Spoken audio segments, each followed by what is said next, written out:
Ready যে পর্যন্ত বিদেশ থেকে তাকে মুক্ত করে বাংলাদেশে না আনে সেই পর্যন্ত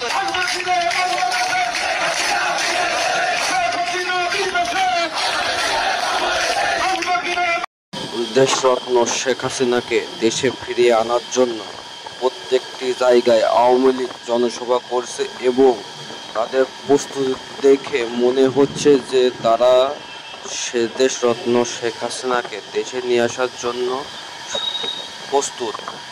আর ভিডিওটি না টেনে সম্পূর্ণ দেখুন, তাহলে বুঝতে পারবেন কি হচ্ছে।